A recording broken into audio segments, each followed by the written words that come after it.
Whoa. What have we here? Hey, we're already behind schedule. Why did you stop digging? I found something.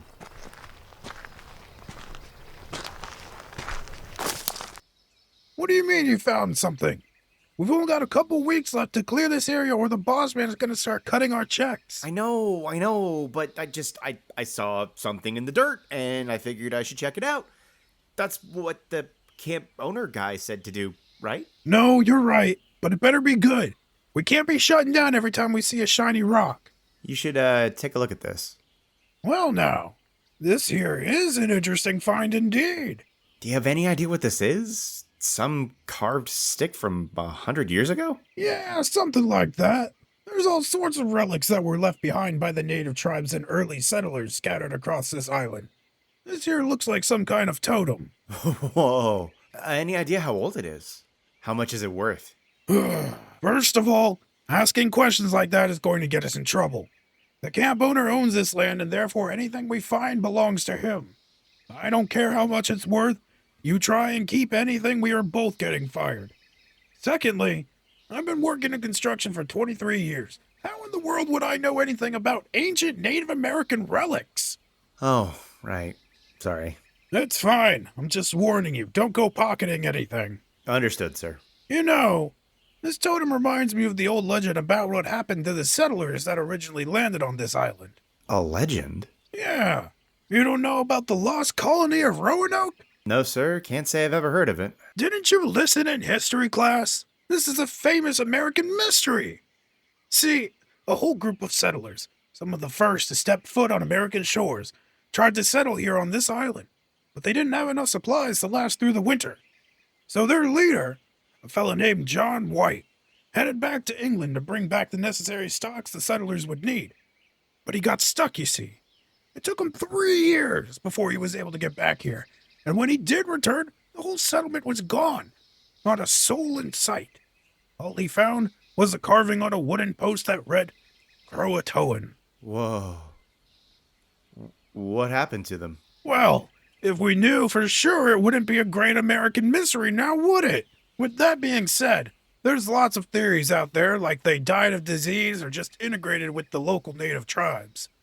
My theory revolves around them all getting wiped out by a Wendigo. When to what? A Wendigo, a horrible monster spawned from a person who feasted on human flesh who couldn't shake the taste to the point where it became an addiction. Their insatiable hunger for more slowly changing them into a horned monstrosity known as the Wendigo that hunts the forest seeking out lost campers and hikers who strayed too far from their path. Yikes. Yikes is right, but that's all myth and legend. We need to get back to work. I'll take this totem back to the camp with me. You keep on digging. If you find anything else, just set it aside for the time being. But please try and keep on schedule. Our job is to prep this land for building, not run an archaeological expedition. Yes, sir.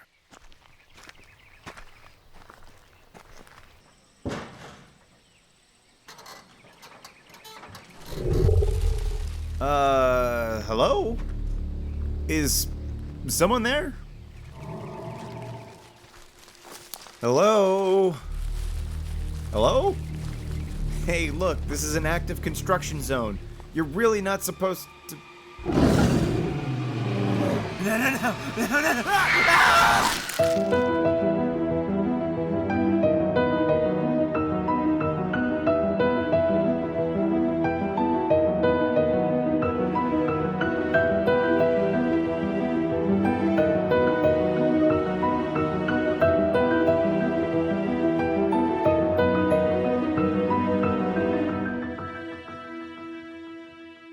Welcome, everybody, to our special annual Monster of the Week Halloween special one-shot. That's a lot of title, but the key thing that you need to know is that the title of this one-shot is Terror at Camp Roanoke. Joining me today for this very special one-shot, we got Cameron, who you probably all recognize from most of our series. We've got Connor, who has been a guest star on a couple of them and also has been on Benders and Brews, our original series, as Brock Lee. And then finally, we have Fatty Lumpkins, who has played Keto. You'll recognize as Keto from Criminals of Violet Numis. So, welcome all three of you to this very special, again, Monster of the Week one-shot. Things are going to get spooky. Things are going to get scary. But before they can get spooky and scary, we need to know what the stakes are. And by that, I mean who the heck your characters are that are about to get haunted or otherwise terrified by what I have planned. So, starting with Cameron, why not? Tell me a little bit about your character. Hi, I'm Cameron. Yes, you are Cameron. Tell me a little bit about your character. Who are you playing? What does he look like? Give me a brief description. We'll get. Do you have my reference sheet? No, yes, I do probably. Yeah. My form that I filled out? No, I don't. Dang it. I sent you an 8-page thing and I deleted it on my end. As soon as I saw how many pages it was, I just kind of ignored it. Okay, my guy's name is Martin Fresh. Martin Fresh. He is 37. Okay. He works at the local high school. Okay. He is the history teacher. Oh, you're saying the form you filled. Yeah. Oh, yeah, I'm looking right at it. I'm trying to do it from memory right here. Yeah, I thought you meant like you sent me something outside of this. Yes. Okay. So he's at high school. He taught at a high school. What?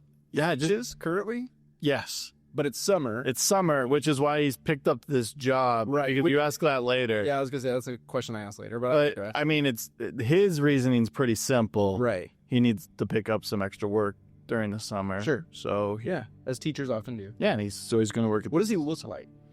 average. Like, think basic white man Basic white man. with a basic haircut and White man haircut.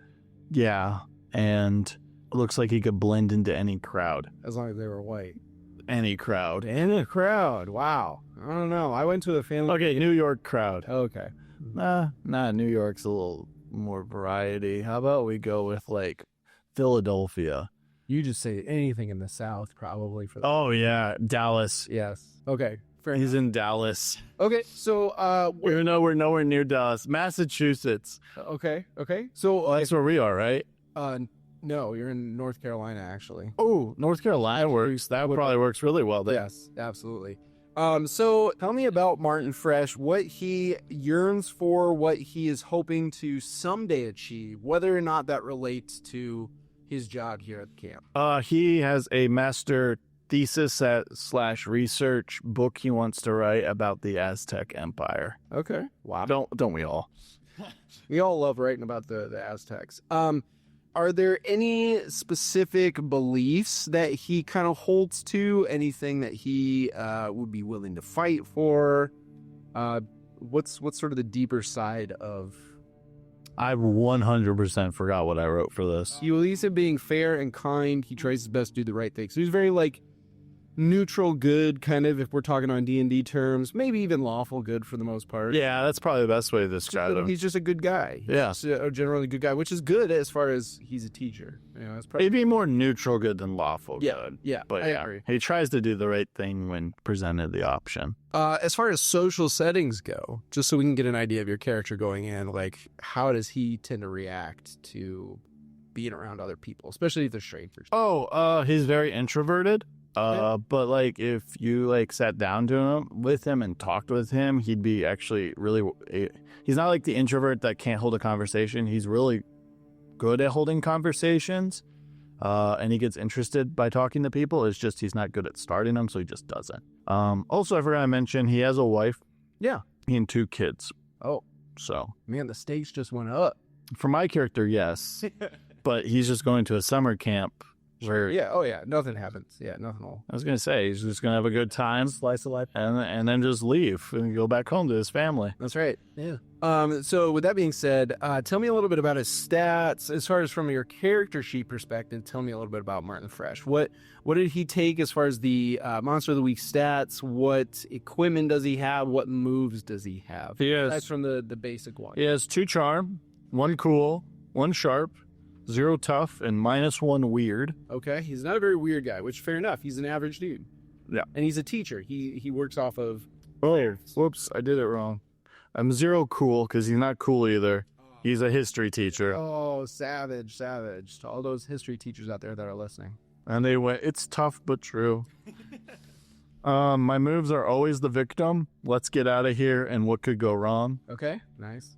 And then my gear is I have a golf club and a pocket knife. Okay. So And then I don't need my car. I have a car, but I had to leave it at the bus station. Yeah, so then drove him inside of the bus station. camp. So okay, fantastic. Well, who knows if that car may come into play at the very end. My 2018 Honda Civic? Yeah, your 2018 Honda Civic, not a sponsor. Although I don't know if it. Why would they sponsor us to talk about an older model of their car? Just have a liability. If you had a It's very reliable. awesome, fantastic. Okay, so that Wait, you told me that was the slogan for this thing. That's still the reason I'm dryer. is a Camp Roanoke. Sponsored, sponsored, not sponsored. Loosely sponsored by 2018. Wish it was sponsored by. Dale's used car dealership. Specifically, Come get your Honda Civics today. you know, the fact that a used car dealership would push us to explicitly talk about 2018 Honda Civics really kind of suggests that he has a lot in inventory, and that kind of puts He was expecting a bigger rush. Whatever the case, let's jump over to Connor. Yeah. Who is your character? So he went through a bit of a change just between the writing and the sitting down because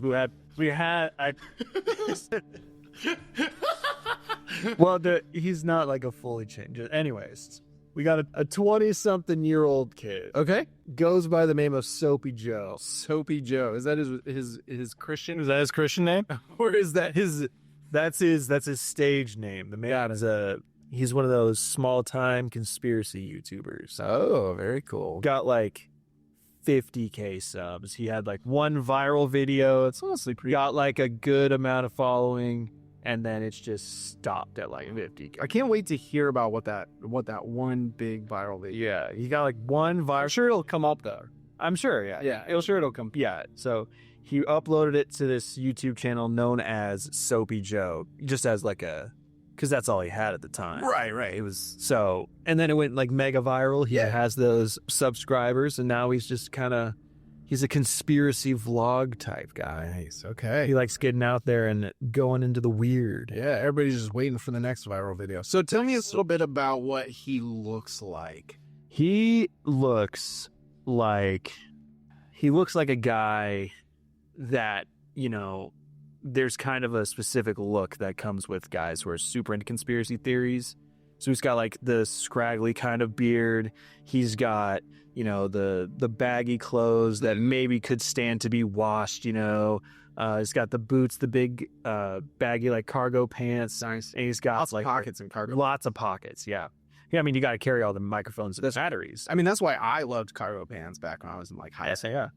And he's like a bigger guy, maybe a little bit of a huskier build, but not like huge by any stretch of the imagination. Not like Fatty Lumpkin, huh?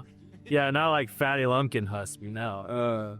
Fantastic. Awesome. So, why is he here at the camp? Why did he choose to take this job? Well, he needed a little extra money because only 50K subs on the YouTubes doesn't really pay a lot. And he figured, I could use my camera skills. They needed some videography, some photography for the website of the campground. So He hasn't hit that point. Like, he's getting a little bit of ad revenue, but he hasn't hit that point on YouTube where he's got sponsors reaching out to him specifically. well, he's got sponsors, but they're like really niche, really small sponsors. Like one you might hear of is a Quantum Beans. It's like a coffee brand for people who are really into conspiracy theories. But they're infused with like adrenaline. They're infused. They're put in a bag. They got like 400 hertz. It's like, this is calibrated 400 hertz to open your third eye. They're like those kinds. So they're paying him like $100, so he could probably stand to get some Video? per video. So he could. I mean, so he's got. Now he wants to pump out videos. Yeah. So he's like, I'm gonna go here and then like. But you got to make sure it's good content. Well, he's going to be at a camp. Yeah. You could just make up conspiracies about the camp. That what he plans to do is like sneak out at night and maybe like film himself just like those close up where. Kind of like mountain monsters, that show where they just have the camera pointed up at him, like, whoa, I think there was this Sasquatch. Yeah, exactly like that. He just does that 5 times a week, and he just churns out money. So that's basically what he is. He's like one of those Bigfoot hunter. Yeah, like So as far as like his kind of personal beliefs that he holds close to, or whatever the case, like what's kind of his focus? What's he willing to fight for? Whatever the case. He needs views and clicks and engagement. That's all he's looking at. He's desperate. He needs the next big hit because he got that hit of virality, and he's like, I just need that one more time. I just need it again, man. Yeah, absolutely. So what made him sort of take this job? A need for money with which to buy goods and services. Okay, so it's pretty just straightforward. Like, there's no other like added.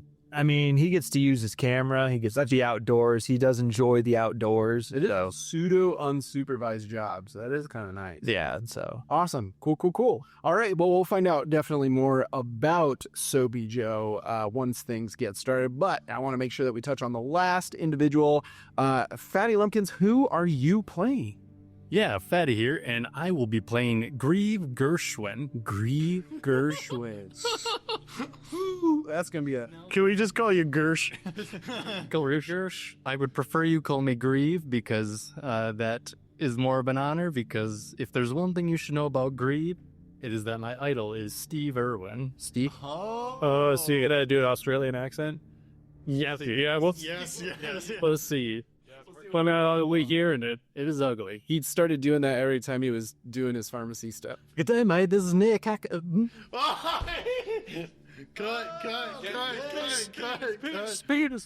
day, mate. This is Fatty. How can I help you? It's a start. Yeah. Why you sound like that? I just want my melatonin. I don't know why they haven't called up. It's a like high degree of melatonin. Yes. Okay, awesome. So tell me about what Grieve looks like. Yes. So Grieve, because he idolizes the late great Steve Irwin, has fully sold out to dressing and acting like Steve Irwin. We're not sponsored by Steve Irwin. No way affiliated with Animal Planet or Discovery Channel or the Irwin channel or the Irwin Family Trust. But yes, he sports a two-piece gray, khaki tan shorts with the button-up tee, and he did switch up a little bit, going with the bandana. Okay, no, so that's about the a little more Duck Dynasty. Different, yeah. And the bandana is the Australian flag versus the American flag. Yes. Man, he's all in on this. He's like Josiah with British. Here's the thing: is he Australian? No. Has he done anything in particular that he would be really proud of? Something that he is like, oh yeah, that was me. That was my thing. He is a bit of a pacifist. Like, he is strictly into this Steve Irwin spirit.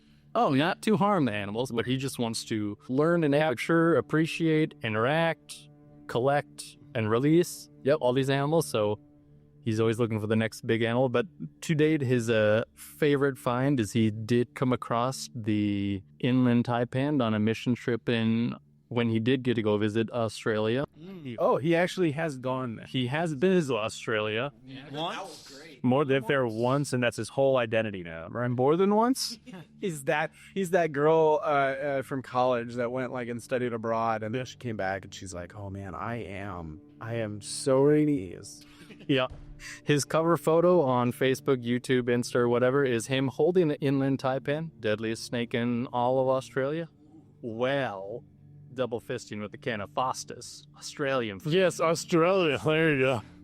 So, all right, right on. Okay, so with that being said, does he have a particular achievement now that he's held the taipan? What is next on his list of things that he wants to accomplish with his life and his sort of Steve Irwin-esque identity? So yeah, holding all the snakes and stuff, his heart is still near and dear to crocodiles and alligators. So he most recently has heard through the YouTube and the Instagram reels that there's this massive alligator in the depths of North Carolina named Big Al. So he is looking for a big Abby alligator. That is his next passion project. Even I've heard of Big Al. Yep. And I'm just a history teacher. Mm-hmm. Doesn't take much to hear about a big alligator for sure. So tell me, why did he choose to take this job at the summer camp then? So the reason is twofold. So he had heard that Big Al resides in these lakes, swamps, what have you, bodies of water. Yes. But his other thing that you should know about Grieve Gershwin is that he is estranged from his family because if you know anything about famous jazz composers, you're probably familiar with the name George Gershwin. Oh, of Who course. is his great-great-granddad, the premier jazz musician. May have heard of Rhapsody in Blue. That was George. So, That actually just went into the public domain, I think, this year. So I did recognize the name. that's his family name, and jazz music runs in the family, except it does not run through his veins. So rather than pursue a life in musical excellence, he is busy chasing snakes and crocodiles, and his family does not approve of it. So Was he good at an instrument? he was about as good as Fatty was in high school, just he played. Oh. I like that Fatty's referring to himself in the third person. Fatty in high school drew very good in music class. So yes, since he does not have his family's money nor any music scholarships or concerts to bring in funds, he has to work at this shoddy day camp while looking for Big Al. Ouch. Don't tell the owner, Willie, that you think it's a shoddy day camp. I mean, our job is to make it less shoddy. Actually, very true. So, with all of the players introduced, I'll give you a little bit of a background to how this will go. Firstly, you guys are all going to be bussed over to this island, which is the island of Roanoke, right off sort of the edge, the eastern edge of North Carolina. And there has been a brand new summer camp that was built by Willie, or Mr. Willie, as he likes to be referred to, calling it, obviously, Camp Roanoke, as would be logical. And you guys have all been hired to prepare this summer camp for the upcoming season. So we're talking like mid-June. You guys are getting moved over there. They're going to have campers this next week. It's a whole summer camp, right? It's got all the necessities. They're going to have boats and kayak section. They're going to have a swimming area. They're going to have some fishing. They're going to have like a beach area that's got all kinds of beach games, all that kind of good stuff that normally would come with a summer camp. And so you guys are going there the week ahead of time to do the final touches to prepare this camp. Now, obviously, this camp was built last year. It's technically brand new. Everything in it is brand new, or at least the buildings have been renovated. Maybe they're older, but the buildings have been renovated in such a way to be used for summer camp activities. But, of course, it had to be winterized and now needs to be de-winterized. You guys are going there to get everything all prepped and set up and everything for the campers so that it's ready to go the second they get there. They don't have to wait. So that's where we're kind of going to kick things off. And you're also going to be hearing some really interesting historical background, some of which is fictionalized, obviously, but a lot of all of it is inspired very heavily by the true happenings that happened at Roanoke Island involving the Lost Colony. So you guys can head right over to the first episode where you can hear the history, and then we'll jump into the story. So thank you guys for listening. We'll see you over at the episode 1.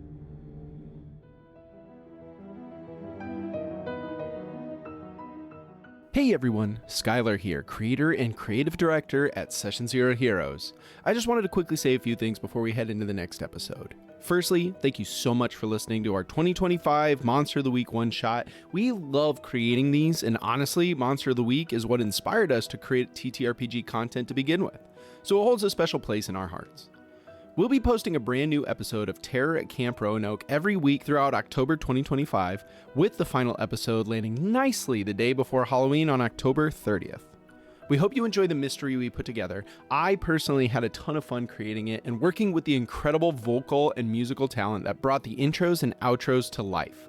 If you want to find out more about them, follow their talent on socials, or even reach out to them with your own project, just check out the episode description and you'll find their names, handles, and links there. They all did a phenomenal job, so a huge shout out to each and every one of them.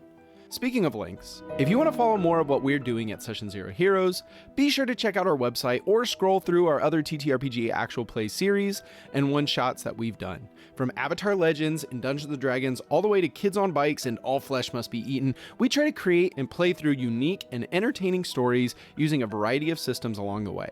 There's plenty to listen to and plenty more on the way. To ensure that you don't miss out on our future productions, be sure to drop a follow or subscribe on whatever podcast streaming platform you're using. The same goes with socials. You can find us on Facebook, Instagram, TikTok, X, Blue Sky, Discord, and Mastodon, so be sure to drop a follow on whichever of those you frequent. With that, I'll be headed out, but be sure to check back for the next episode of the series so you can solve the mystery of the terror at Camp Roanoke.